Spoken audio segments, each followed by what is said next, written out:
So hello everyone, welcome to learning with Parveen. मैं परवीन कुमार एक बार फिर से आप सभी की सेवा में उपस्थित हूँ। तो आज हम लोग पढ़ने वाले हैं आर्य अग्रवाल एक्सरसाइज 2D का क्वेश्चन नंबर 22 तक मैंने क्या कर लिया है। अब क्वेश्चन नंबर 23 से हम लोग सॉल्व आउट करेंगे। तो चलिए हम लोग क्वेश्चन को देख लेते हैं।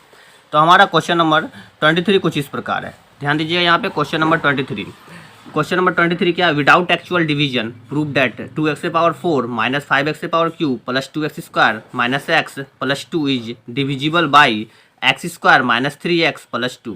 बोला बिना एक्चुअल डिवीजन किए हुए, मतलब डिवाइड नहीं करना है, आपको प्रूव करना है कि ये जो पॉलिनोमियल्स का टर्म ये डिविजिबल है किससे? ये x² माइनस 3x प्लस 2 से।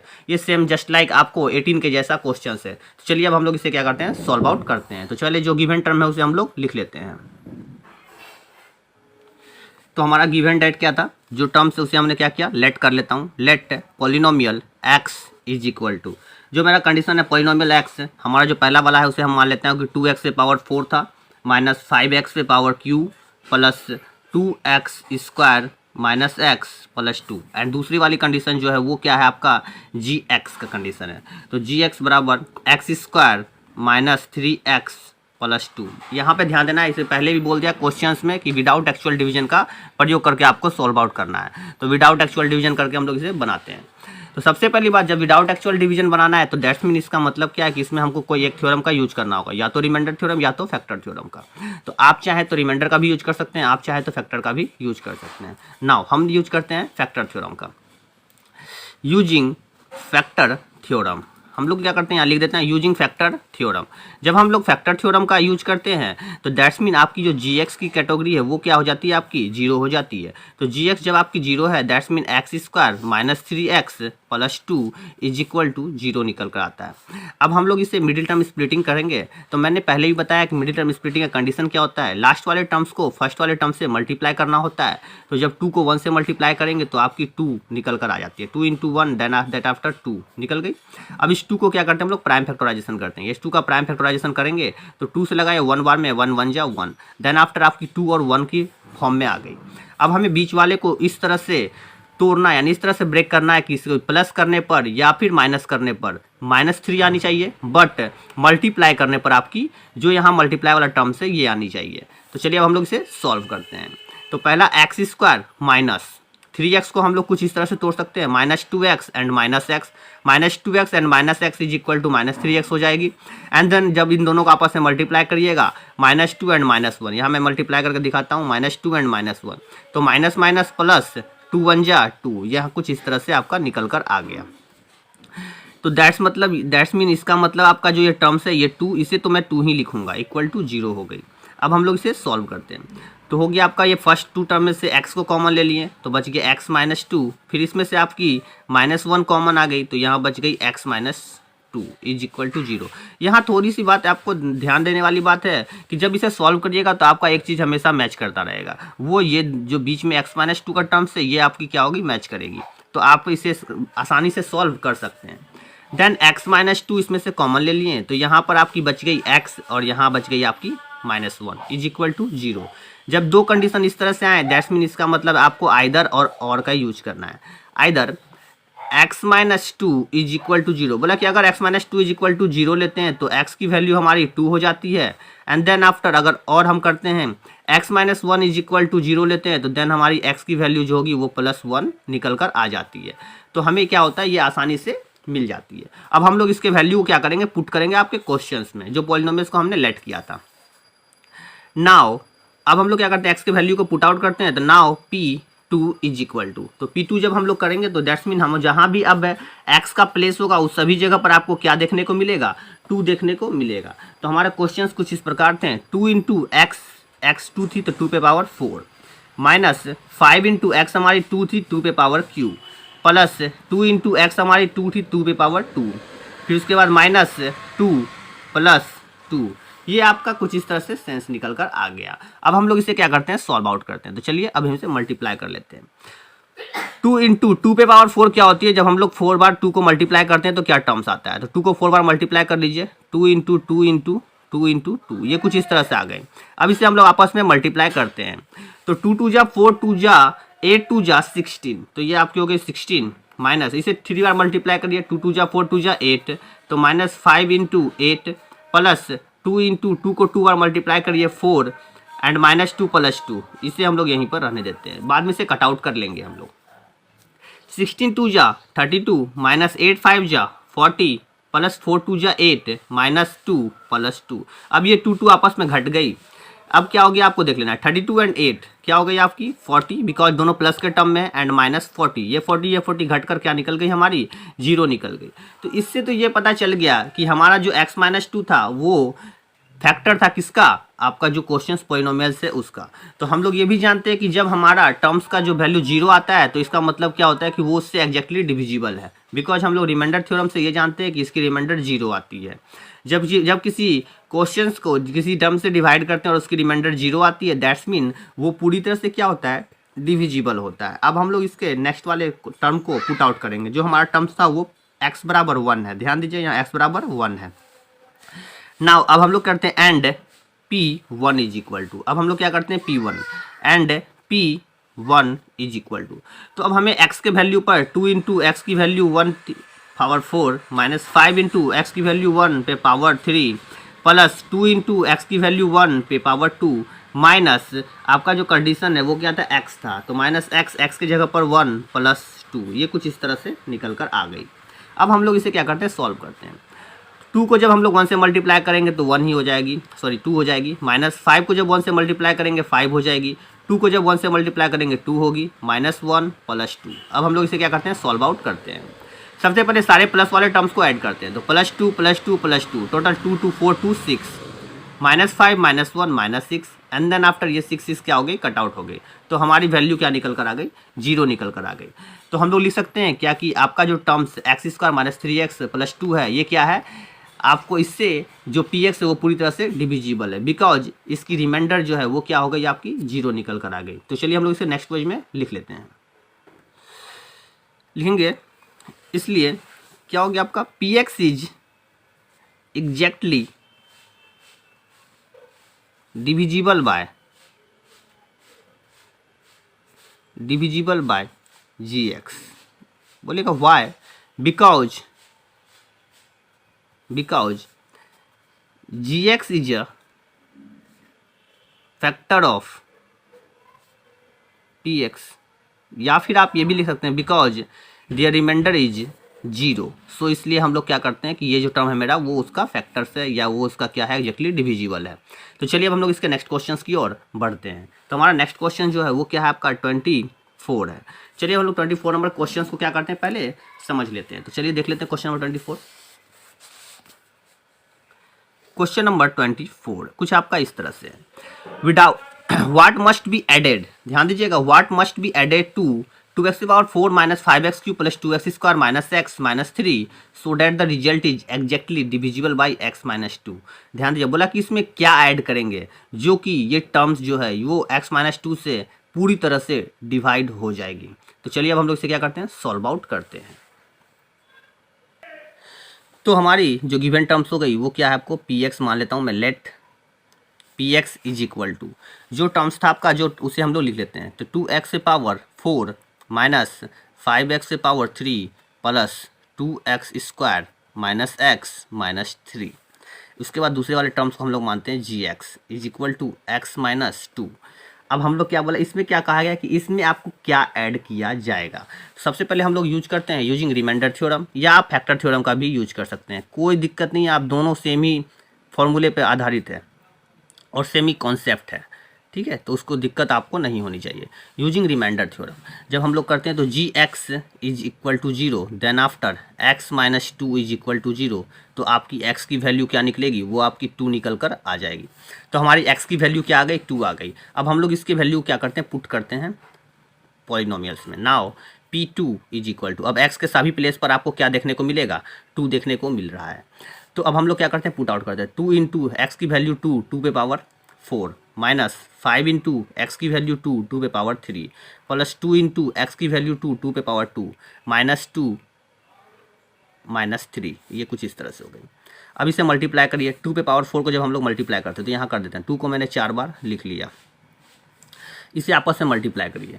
2 2 जा 4 2 जा 8 2 जा 16, तो 16 एंड ये क्या था आपकी 2 थी, तो इस 2 को रहने देते हैं हम लोग। 2 इंटू 16 माइनस 5 इंटू 2 को 3 बार मल्टीप्लाई किया, 2 2 जा 4 2 जा 8, प्लस 2 इंटू 2 को 2 बार मल्टीप्लाई किए 4, माइनस 2 माइनस 3, 16 2 जा 32, माइनस 8 5 जा 40, प्लस 4 2 जा 8, माइनस 2 माइनस 3। ये कुछ इस तरह से लिख लेते हैं।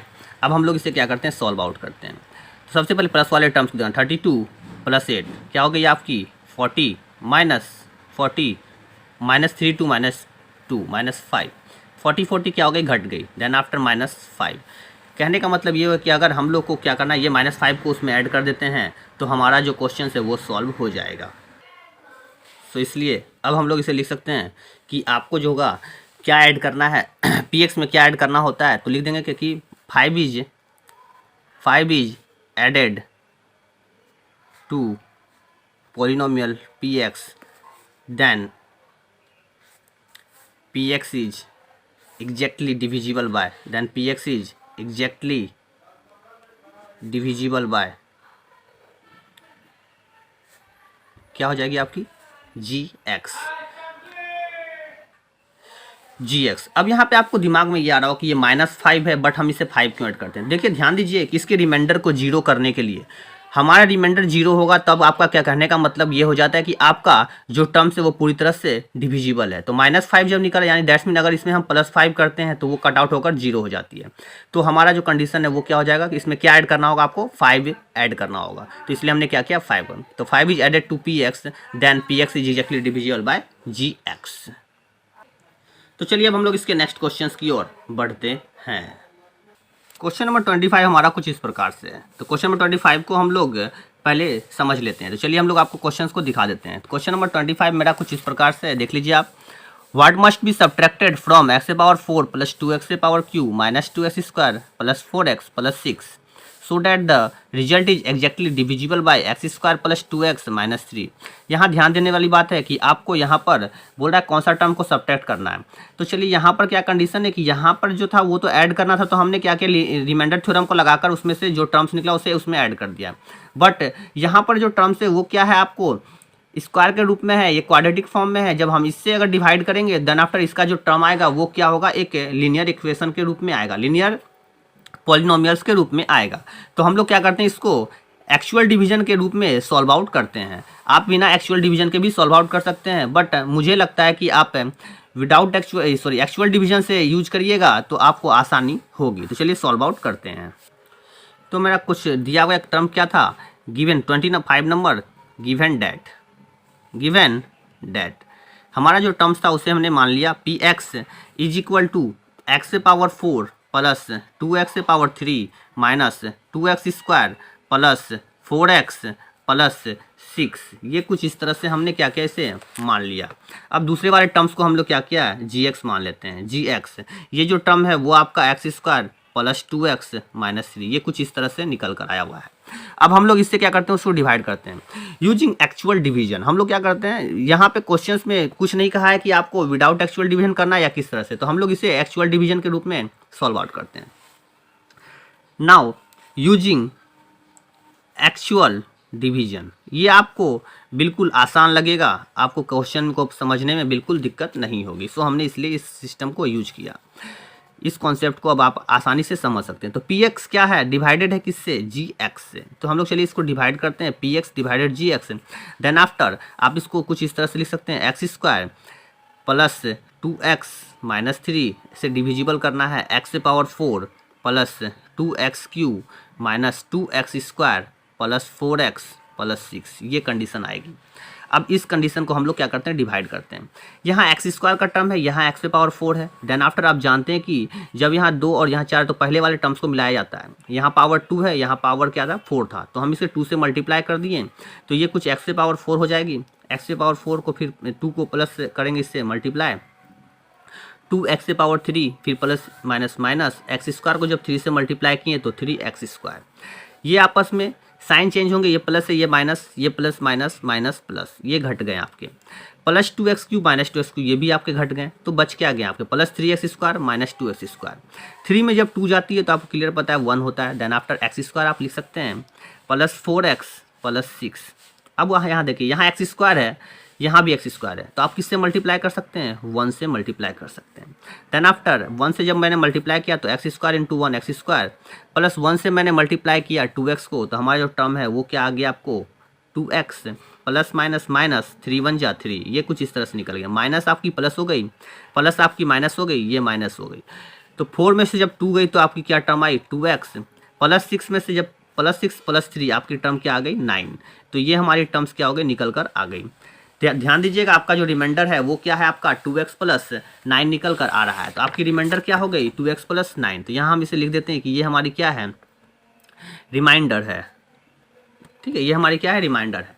अब हमको कहना है कि हमें यहाँ पर 0 लाना था। अगर हम इस टर्म्स को इस पॉलिनोमियल्स में से अगर माइनस कर देते हैं तो हमारा टर्म्स ऑटोमेटिक क्या हो जाएगा, 0 आ जाएगा। तो नाउ अब हम लोग लिख सकते हैं नाउ 2x प्लस 9 इज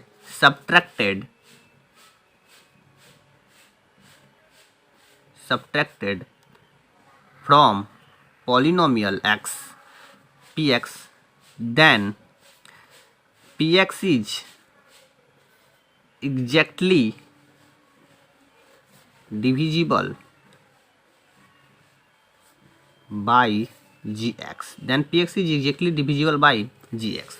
इसको आसानी से आप क्या कर सकते हैं, सॉल्व कर लेते हैं। तो हमारा जो आंसर है वो 2x प्लस 9 निकल कर आ गया। तो इसको देखिए बहुत ही आसानी से कर दिया। ये रिमाइंडर थ्योरम से भी क्या हो गया, बहुत ही आसान हो गया। तो हमने इसको यूज किया। अब आप लोग क्या कर सकते हैं, आप दोनों सिस्टम्स को यूज कर सकते हैं। आपका कॉन्सेप्ट क्लियर होगा। आप जिस कॉन्सेप्ट को पकड़िएगा उस कॉन्सेप्ट में वो क्या हो जाएगी, आपकी पूरी तरह से क्लियर हो जाएगी। अब हम लोग इसके नेक्स्ट क्वेश्चंस की ओर बढ़ते हैं, जो कि हमारा आखिरी क्वेश्चन है। तो चलिए हम लोग इसे क्या करते हैं, सॉल्व करते हैं। Question number 26। हमारी 26 क्या है, आप एक बार क्वेश्चंस को देख लीजिए, उसके बाद आपको सॉल्व करने में दिक्कत नहीं होगी। तो हमारा क्वेश्चन नंबर 26 कुछ इस प्रकार है। Using factor theorem to prove that x plus a is a factor of x power n plus a पे power n for any odd positive integer n। यहाँ ध्यान दीजिए क्या बोला है यहाँ आपको कि फैक्टर थ्योरम का यूज करना है, जिससे कि x प्लस a जो है वो फैक्टर है किसका, x पावर n और a पे पावर n का, जहाँ की आपको n जो है वो कोई भी ऑड पॉजिटिव इंटीजर हो सकता है। तो चलिए अब हम लोग इसे क्या करते हैं, सॉल्व करते हैं। तो हम लोग क्या करते हैं, जो टर्म्स है उसे हम लोग लेट कर लेते हैं। लेट px, जो px का टर्म था वो क्या, x से पावर n प्लस a पे पावर n, एंड दूसरे वाले को हम लोग मान लेते हैं gx is equal to x plus a। अब हम लोग क्या करते हैं कि इसे फैक्टर थ्योरम का इस्तेमाल करते हैं। यूजिंग फैक्टर थ्योरम, पूरा क्वेश्चन जो पूरा चैप्टर है उसे हमने क्या किया है कि फैक्टर थ्योरम के ऊपर ही बनाया, फैक्टर थ्योरम के ऊपर पूरा एक्सरसाइज को बनाया है। ठीक है, factor theorem gx is equal to 0, then after x plus a equal to 0। तो हमारी x की जो वैल्यू हो गई वो क्या हो गई आपकी माइनस a निकल कर आ गई। अब हम इसके वैल्यू को पुट आउट कर देते हैं क्वेश्चंस में। Now p minus a is equal to, तो अब हमें x के सभी प्लेस पर a माइनस a देखने को मिलेगा। तो चलिए हम लोग इसे पुट करते हैं। p माइनस a, तो x पे पावर n तो माइनस a पे पावर n प्लस a पे पावर n, आपका कुछ ये निकल गया माइनस a पे पावर n, देन आफ्टर आप इसे कर सकते हैं माइनस a पे पावर n प्लस a पे पावर n। अब यहाँ पे ध्यान दीजिए n जो बोला है कि ऑड पॉजिटिव इंटीजर है, तो ऑड होगा, दैट्स मीन क्या होगा कि ये टर्म 1 3 5 7 9 कुछ भी हो सकता है। और हम आपको बताएं कि जब आपका माइनस ऑड के रूप में हो तो आपका जो वैल्यू होगा वो हमेशा माइनस में होगा। जब माइनस आपका इवन के रूप में हो तो आपकी वैल्यू जो होगी वो ऑलवेज क्या होगी, पॉजिटिव ही होगी। तो ये चीज़ आपको क्या करना है, याद रखना है। अब माइनस का जो ऑड बोला, तो माइनस की ऑड का मतलब है नंबर ऑफ टर्म्स। माइनस जो होगा वो n है, पावर n है, यानी माइनस को उतनी बार लिखना होता, तो लिखेंगे तो हमारा टर्म क्या हो जाएगा, ऑड और इवन को देखना है।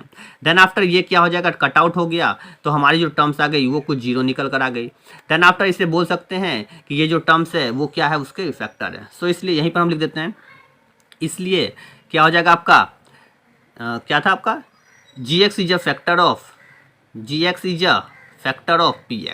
gx is a factor of px।